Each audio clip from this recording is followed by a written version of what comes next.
Ahead of the Eastern Conference Finals tipping tonight on ESPN, look who is here, Pacers Center Myles Turner. Thank you so much for joining us, Myles. Appreciate you, Malika. Thanks for having me. You said, Myles, after Game 7 on Sunday, that this was incredibly emotional for you, that you had to fight back tears. What was coming up for you then? Yeah, the biggest moment for me was, having to embrace my dad, right after the game. He's from New York and he grew up on this, Indiana-New York series, for me to finally, get to the Eastern Conference Finals at this point, the ninth year of my career, with the same team that drafted me was obviously very emotional, but, we're not done yet. I think that's the biggest message that we've been trying to convey just to ourselves in the locker rooms, that this is a huge accomplishment, but, we didn't come this far just to get this far. Right. One of those guys that can certainly go off on any given night is Tyrese Haliburton, and I don't think that people know how much trash talk fuels Tyrese Haliburton. Who was he chatting with courtside? Because whoever that was, it really got him going. Yeah, man, I didn't really. It was some dude was wearing glasses courtside. That's about all I know.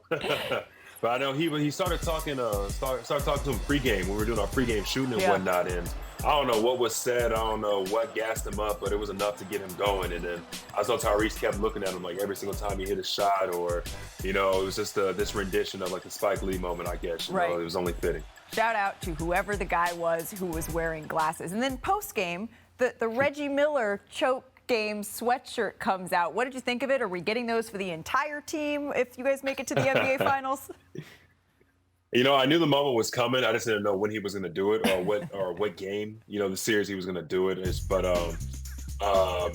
a special moment, more than anything. I'm glad Reggie got to, get his get back a little bit too after the whole little Josh Hart thing after one of those games. And, everything really happened how it was supposed to. And it was just so cool that, just myself, could live through a moment like that, having a Game 7 win, at the Garden, on a Sunday on ABC, it was good stuff. You're not done yet, and now you look toward the Boston Celtics. This team is no stranger, right, to being underdogs. That's what your Pacers have been essentially all year long. What gives you confidence that you can push past the Celtics?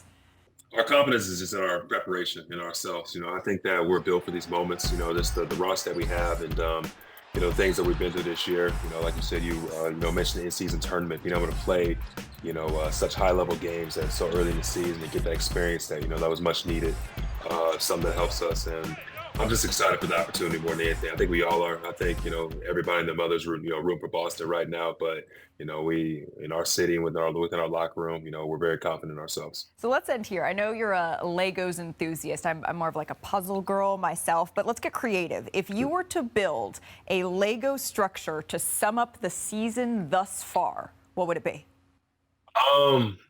That's a good one.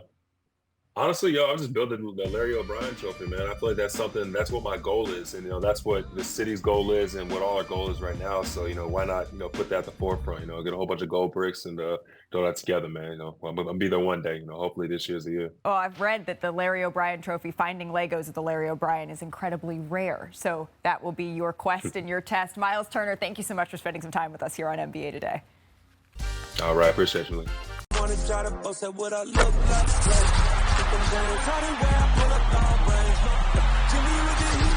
fire. It's NBA on the ESPN.